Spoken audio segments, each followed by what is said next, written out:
En el nombre del Padre, del Hijo, del Espíritu Santo. Amén. Dios te salve María, llena eres de gracia, el Señor es contigo. Bendita tú eres entre todas las mujeres, y bendito es el fruto de tu vientre, Jesús. Santa María, Madre de Dios, ruega por nosotros pecadores, ahora y en la hora de nuestra muerte. Amén. Ven, Espíritu Santo, ven por medio de la poderosa intercesión del Inmaculado Corazón de María, tu amadísima esposa. Ven, Espíritu Santo, ven por medio de la poderosa intercesión del Inmaculado Corazón de María, tu amadísima esposa. En el nombre del Padre, del Hijo, del Espíritu Santo. Amén. Uno de los contenidos esenciales de la teología católica es precisamente el tema, la dimensión escatológica, y dentro de la dimensión escatológica que se trata, sobre todo en la teología dogmática, pues viene el tema de las postrimerías. Son las realidades futuras del hombre. Ellas nos permiten como adentrarnos un poco en el destino de nuestra vida, el destino eterno, sobre todo que van más dirigidas al destino del hombre después de la muerte. Y por eso en las postrimerías se hablan pues de unos temas esenciales que son muy importantes y vinculantes a esta dimensión teológica, como lo son la muerte, el juicio particular, cielo, purgatorio e infierno. Todas estas son realidades de las cuales vamos a hablar como un destino final para el hombre. En primer lugar, pues tomemos la apreciación de la muerte desde lo que nos enseña la misma ciencia, que es la separación del alma y el cuerpo, y bueno, y así lo concibe también la doctrina de la Iglesia en el catecismo y en el magisterio durante estos casi 2000 años o más de 2000 años. Después de la muerte nos enseña la Iglesia que el alma, la persona, se enfrenta a un juicio, es decir, al juicio particular, y en este juicio pues cada persona le dará cuenta a Dios de sus comportamientos, de sus acciones, de sus actitudes. Luego, después del juicio particular, pues hay un destino. Todo juicio nos enmarca un destino. Toda acción del hombre, acción libre del ser humano, pues tiene unas consecuencias. Y en este sentido, pues hablamos del cielo como un destino para el hombre que se ha comportado adecuadamente en la voluntad de Dios, es decir, que ha obedecido la palabra de Dios, que ha vivido los mandamientos, que se ha esforzado en esta tierra por vivir sola y exclusivamente para Dios, por serle fiel a Dios, por abrirle siempre su corazón a su palabra y obedecer todo lo que Él pide en su palabra. Como nos lo dirá Jesús, aquel que escucha, que guarda y que cumple su palabra. Entonces sabemos que el destino para este hombre, para una persona así, que se haya comportado de esta manera, pues es el cielo, la gloria eterna del cielo, la felicidad eterna con Dios, la bienaventuranza de la cual nos habla la Iglesia, la dicha feliz y eterna con Dios en el cielo. Pero luego también decimos, la Iglesia nos enseña, que aquel que en esta vida pues no haya vivido del todo entregado a Dios y haya sido obediente y fiel a sus mandamientos, y aunque logró arrepentirse y le pidió perdón a Dios, pero no enmendó las penas temporales de su pecado, es decir, no reparó a través de un sufrimiento asumido con alegría, los sacrificios, la penitencia, una auténtica y profunda conversión, un auténtico cambio de vida, pues la Iglesia nos enseña, basándose en la palabra de Dios, que esta persona tiene que purificar en la otra vida antes de llegar al descanso eterno del cielo. Porque nos enseña la palabra de Dios que nada impuro puede llegar al reino de los cielos, puede entrar al reino de los cielos. Hay muchas citas bíblicas que nos sirven para justificar todo esto. Por ejemplo, en el Antiguo Testamento tenemos una cita de los Macabeos. Judas Macabeo recibe la orden del Señor, creo que es Judas Macabeo, recibe la orden del Señor de ir a pelear contra un pueblo, pero Dios les había dado unas recomendaciones que ellos debían obedecer con sus soldados. Resulta que cuando ellos fueron a pelear, lo que había sido declarado al anatema, es decir, que ellos no podían coger los bienes, las riquezas de la otra nación o pueblo con el que ellos pelearon y vencieron, no podían traerse esos bienes. Ellos desobedecieron el mandato de Dios y se cogieron muchas cosas. Y bueno, y también debido a esa infidelidad cayeron muchos hombres en batalla. Cuando fueron a revisar sus trajes se dieron cuenta que tenían amuletos, que tenían muchas cosas, y esto significó que Judas hiciese un llamado al pueblo para hacer un acto de reparación porque ellos habían desobedecido. Entonces, el purgatorio es, así, por decirlo así, como un estado de reparación, de purificación. Aquello que no reparamos y no purificamos en esta tierra, pues Dios nos da la posibilidad de repararlo y purificarlo en la eternidad, que implica un sufrimiento para el alma, sí, porque todavía no goza de la paz total, del consuelo total en la eternidad. Pero quienes llegan al purgatorio, pues digámoslo así, que están salvados, simplemente que deben purificar por algún tiempo.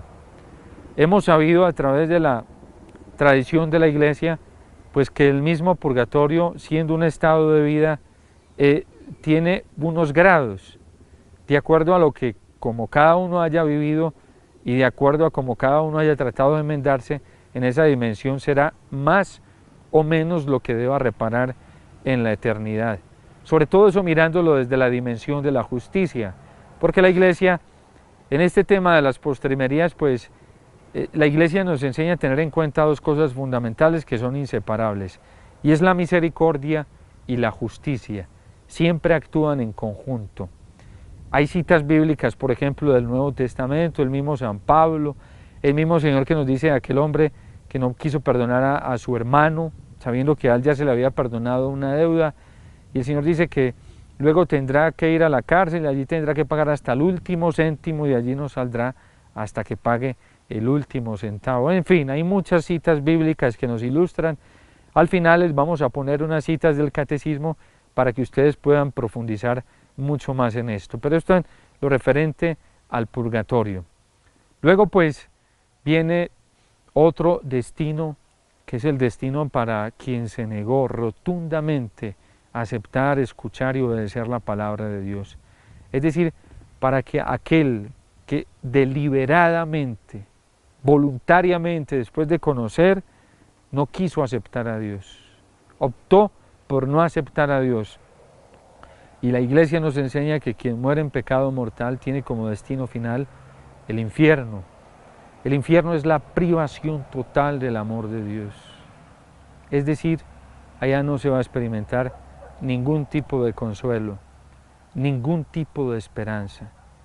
Es, si podríamos decirlo análogamente, la oscuridad más terrible, la oscuridad total, el destino más nefasto para el hombre, más terrible, del cual Dios nos quiere salvar y nos quiere librar. Cuando los tres pastorcitos, Francisco, Jacinta y Lucía, en Fátima vieron, contemplaron, la Virgen les permitió ver el infierno y que allí iban muchas almas, las almas de los pobres pecadores. Ellos, llenos de espanto, de terror, que volvieron después de esa visión y le preguntan a la Virgen qué tienen que hacer para que las almas no se condenen. Y la Virgen les dice que tienen que hacer mucha reparación, muchos sacrificios, mucha penitencia, mucha oración por la conversión de los pobres pecadores. Y la Virgen les pide también que hagan un llamado muy fuerte a la penitencia y a la conversión para que muchas almas no se condenen. Entonces, el infierno es la privación total de Dios. Entonces, digamos que pues en estos destinos finales para el hombre, básicamente pues se encierran lo que son las postrimerías, partiendo lógicamente de la muerte, luego el juicio particular, luego pues el cielo como un destino, el purgatorio como un destino de purificación, donde todavía hay esperanza de salvación, y el infierno como la pérdida total del amor de Dios, de la presencia de Dios, del consuelo de Dios. Pidámosle a la Santísima Virgen María que ella nos enseñe, nos ayude a tener conciencia de esto, para que todos los días nos esforcemos por cumplir la voluntad de Dios. Primero conocerla, luego después de conocerla, cumplir, pase lo que pase, cueste lo que nos cueste, la voluntad de Dios, para que siendo fieles y obedientes a Dios, pues algún día podamos estar en la eternidad disfrutando de la dicha de su amor por siempre a su lado en el cielo. Que esto nos sirva para eso, para anhelar el cielo, para buscar el cielo, para hacer todo lo que sea necesario para lograr llegar un día al estado de dicha, de felicidad eterna como lo es el cielo. Que en el rezo del Santo Rosario hagamos esta petición a la Virgen, que también podamos pedir por tantas personas que se han cerrado rotundamente al amor de Dios. Que oremos también por las almas que están en el purgatorio, que están en un estado de purificación y que no pueden hacer nada por sí mismas, sino que dependen de la oración, de la penitencia y los sacrificios que nosotros hagamos. Y en el rezo también de la oración al Espíritu Santo, pues pidámosle esa fuerza, esa capacidad de luchar para poder alcanzar el cielo y pedir el cielo para aquellos que también en estos momentos necesitan de nuestras oraciones. Que el Señor los bendiga, los proteja en todo momento. Y la bendición de Dios Todopoderoso, Padre, Hijo y Espíritu Santo, descienda sobre ustedes y les acompañe siempre.